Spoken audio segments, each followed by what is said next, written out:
부동산이 우리나라의 사람들의 그 자산에 굉장히 중요한 비중을 차지하고 있거든요. 영끌해가지고 들어갔다가 이제 금리 올라버리니까 회생을 하게 되고, 회생을 지나가다가 4억이 됐다. 그러면 이제 이거 어떻게 해야 되냐. 안녕하세요. 회생파산연구소의 이서연 변호사입니다.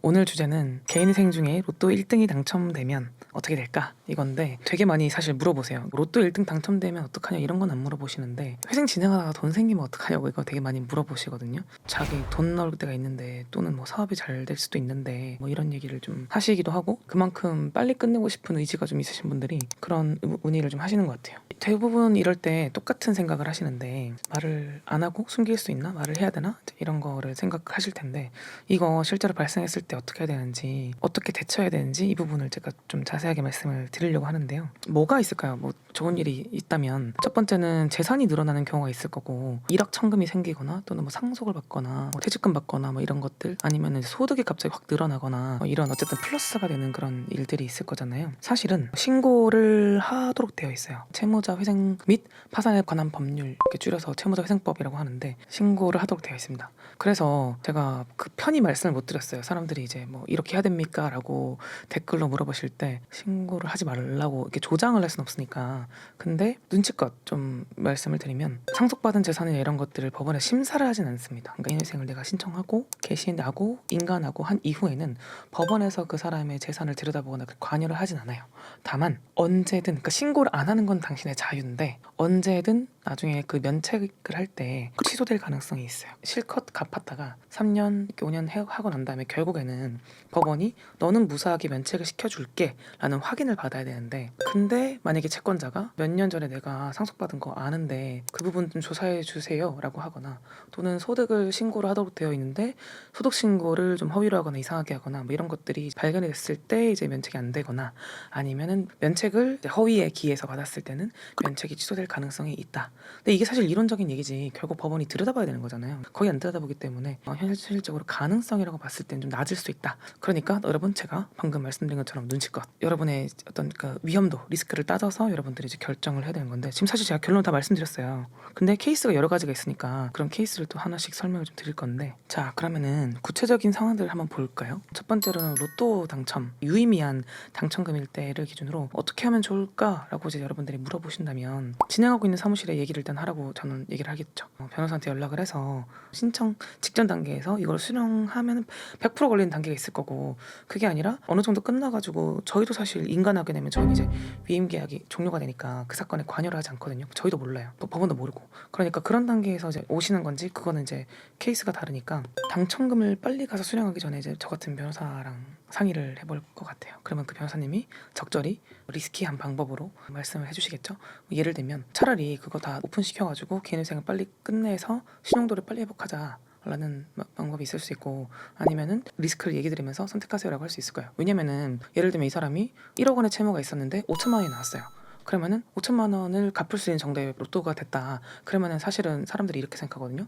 5천만 원을 내고 조기 종결을 하자라고 생각을 하고 법원에 그렇게 신청하고 싶어 하실 텐데 당첨금이 만약에 이제 3억이다. 그러면은 법원은 야 너 3억 있잖아. 근데 무슨 5천만 원을 내? 1억 다 낼 수 있잖아. 그럼 이 사람은 어떻게 되는 거예요? 청산 가치가 3억이 되는 거예요. 그러니까 이런 경우에는 다 내라고 할 가능성이 매우 높기 때문에 이런 경우에 다 오픈시켜가지고 5천만 원은 내고 탕감받겠습니다 라는 신청 자체가 너무 멍청한 거예요. 차라리 회생 취소하고 1억을 그냥 갚아버리면 모르겠는데 만약에 변호사님이 전략을 그런 방식으로 짠다고 말도 안 되는 거죠. 그러니까 법원이 절대 설득이 안 될 그런 신청을 하는 거니까요. 주의하셔야 됩니다. 그래서 전문가도 잘 만나야 되는데 두 번째로 이제 상속이 있을 건데요. 사실 상속받을 때 가족 중에 신용도가 안 좋거나 좀 어려운 형제가 끼어 있는 경우에는 그 형제를 좀 건너뛰고 나머지 분들은 상속을 받거나 아니면 명의 이전을 빨리 안 하는 경우나 이런 경우가 있어요. 그러니까 상속이 된다고 해서 자동으로 명의가 변경되는 게 아니에요. 뭐 땅이나 이런 거 막 산 이런 건 아직도 자식 이름으로 안 넘어가고 부모님이나 위의 조상님의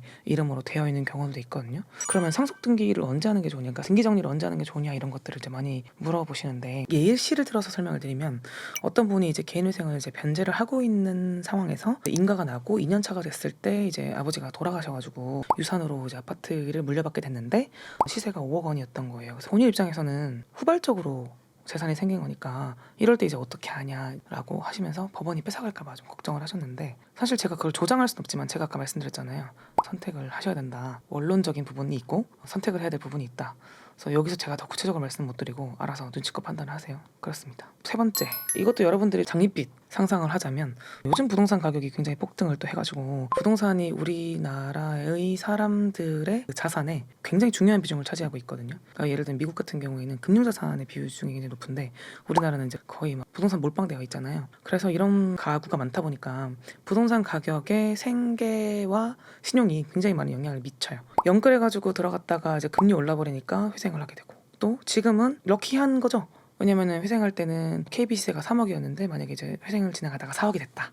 그러면 이제 이거 어떻게 해야 되냐 이렇게 하는데, 이것도 사실 법원에서 봐주면 좋은데 안 봐주더라고요. 모니터링을 하면은 당연히 걸리겠죠. 근데 모니터링 안 해요. 그래서 부동산을 판 것도 아니고 가치 상승한 거를 가지고 후발적으로 이거를 넣기는 되게 어렵죠. 왜냐면 이게 회생이라는 제도가 실시간으로 재산 상태를 반영하는 게 아니잖아요. 그러니까 약간의 그런 분리, 유불리가 있을 수 있죠. 네 번째는 퇴직금입니다.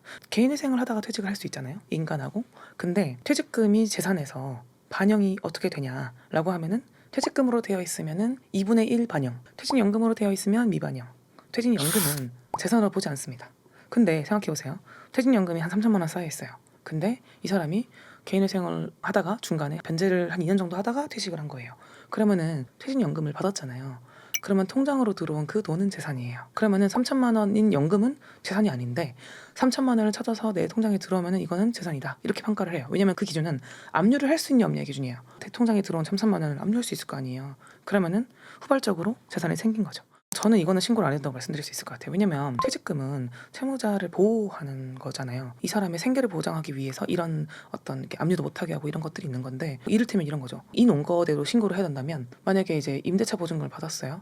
그럼 임차 보증금도 일부는 압류금지잖아요. 근데 압류금지인데 만약에 5천만 원을 내가 수령하면 압류할 수 있잖아요. 또 수발적으로 신고를 해야 되는 거잖아요. 그래서 제가 이건 편하게 말씀드릴 수 있다고 한 거예요. 퇴직금 같은 경우에는 편하게 수령하시고, 수령해서 실제로 압류 대상인 채권으로 바뀌었다 하더라도 자발적 신고를 굳이 하실 필요는 없을 것 같다. 그리고 만약에 이거 가지고 채권자가 이의를 하게 되면 저는 방어할 수 있을 것 같아요. 이 정도는. 그리고 실제로 이제 오래 일하시는 건 퇴직금 막 억대로 나오잖아요. 그래도 저는 방어할 수 있을 것 같아요. 퇴직하기 전에 회생했잖아요. 다섯 번째 케이스를 좀 가정해보면은 사업이 대박이 나는 경우가 있죠. 사업이라는 게 그렇잖아요. 회사의 밸류가, 가치가 올해는 1억으로 나왔다가 내년에는 100억으로 나올 수 있어요. 제조업이나 유통업이나 또는 이제 인플루언서 같은 경우에도 빵 뜨거나 이제 하면은 그럴 수가 있겠죠. 어떤 이제 가정을 하자면 이제 SNS에서 어떤 분이 이제 입소문이 나서, 이거 가정이에요. 입소문이 나서 갑자기 수억 원의 이제 매출이 이제 발생을 했다.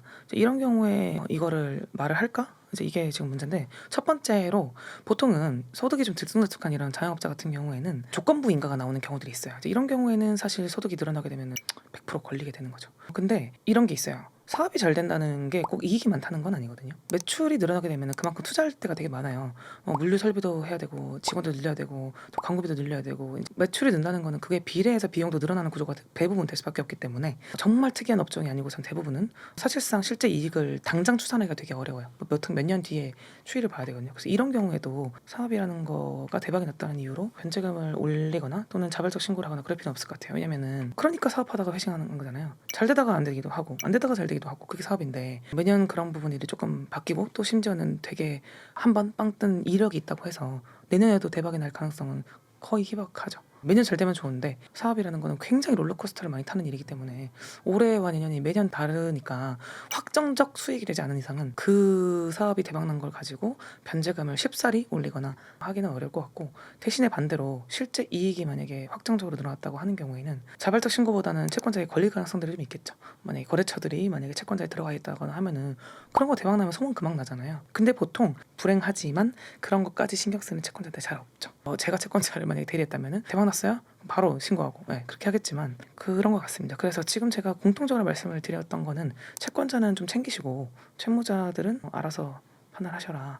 그 리스크 판단을 하셔라. 이런 얘기로 좀 지금 정리를 드릴 수 있을 것 같아요. 그래서 케이스를 제가 5가지로 나눠드려가지고 대표적으로 이렇게 있는 거지, 사실 케이스는 더 있어요. 예를 들면 저한테는 증여받은 것도 있었고, 실제로 누군가한테 증여를 받아서 이제 3천만 원 정도가 생겼는데 이거 3천만 원 내고 조기 변제를 할 수 있냐, 이런 경우도 있었고, 또는 개인회생 하다가 좀 아프게 되신 거예요. 그런 경우에 가족들이 회생 이제 그만하고 일도 그만하고 다 이제 정리하고 그 변제금을 다 내면서 마무리하는 방법으로 조기 변제를 좀 하자, 이런 경우들도 있고. 그래서 결국에는 지금 이제 자산이나 소득이 추가적으로 챙겨서 조기 변제를 할 수 있는 그런 케이스들에 대해서 나눠봤는데, 제가 아까 약간 좀 지나가면서 말씀드린 거긴 한데, 회생이 되면 거기서 결정된 예정된 그 변제금의 총액, 그러니까 3천만 원이면 3천만 원, 4천만 원이면 4천만 원, 이 금액을 어떻게든 이제 마련을 하면 법원이 다 통과시켜 줄 거라고 생각을 하시는데요. 진짜 신중하게 하셔야 돼요. 이거 잘못 재산이 있다는 거 드러냈다가 일단 첫 번째로 법원이 너 기존에 돈이 있었는데 재산이 있었는데 숨긴 거 아니냐고 의심할 수 있는 가능성이 되게 높고, 그래서 출처를 엄청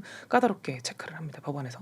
그리고 두 번째는 그 금액이 조금 많다면 차라리 변제금을 올려가지고 내는 돈만 많아지고 기간은 그대로 또 되는, 그래서 불허가 될 수 있기 때문에 굉장히 많은 케이스를 좀 다뤄본 데서 조기 변제 신청을 하셔야 되거든요. 그거를 이제 제가 좀 주의를 마무리하기 전에 당부를 드리고 싶었고요. 핵심을 좀 정리를 하자면, 첫 번째로 조건부 인가가 있는 경우에는 이제 소득 증가하는 경우는 무조건 신고를 하셔야 되고요. 두 번째는 뭐 이런 일이 생겼다고 다 뺏기는 건 아니고, 제가 아까 뭐 퇴직금이나 이런 거는 좀 방어할 수 있을 것 같다 말씀드렸는데, 케이스에 따라서 걸려도 당당한 경우가 있고 걸리면은 조금 방어가 좀 어렵겠다 싶긴 한데, 그 모니터링은 그렇게 좀 철저하게 하고 있지는 않는 것 같다, 제가 이렇게 말씀을 드렸어요. 혹시 이런 상황이 생기셨다면 혼자 고민하지 마시고 저희 회생파산연구소를 찾아주시거나 전문가를 찾아주시는 게 좋을 것 같습니다. 저희가 최선의 방법을 함께 찾아드리도록 하겠습니다. 다음 방송에서는 개인 회생을 할까, 아니면 정말 다 포기하고 야반도주를 해버릴까, 어느 쪽이나 할까. 요즘은 또 빚 때문에 해외 도피 하시는 분들도 많잖아요. 캄보디아 가서 굉장히 위험한 상황에 처해 계신 분들도 많은데, 이 내용을 한번 다뤄보려고 하거든요. 정말 솔직하고 무겁고 슬프고 현실적인 이야기를 나눠볼 거니까 과연 회생하는 게 나을까 아시잖아요. 진짜 형량을 해서 말씀드리는 거. 그래서 야반도주가 나을지를 이야기해볼 거니까 기대해 주셔도 좋을 것 같습니다. 오늘도 여러분 힘내시고 여러분의 경제적인 재기를 진심으로 응원합니다. 이상희 변호사였습니다. 감사합니다.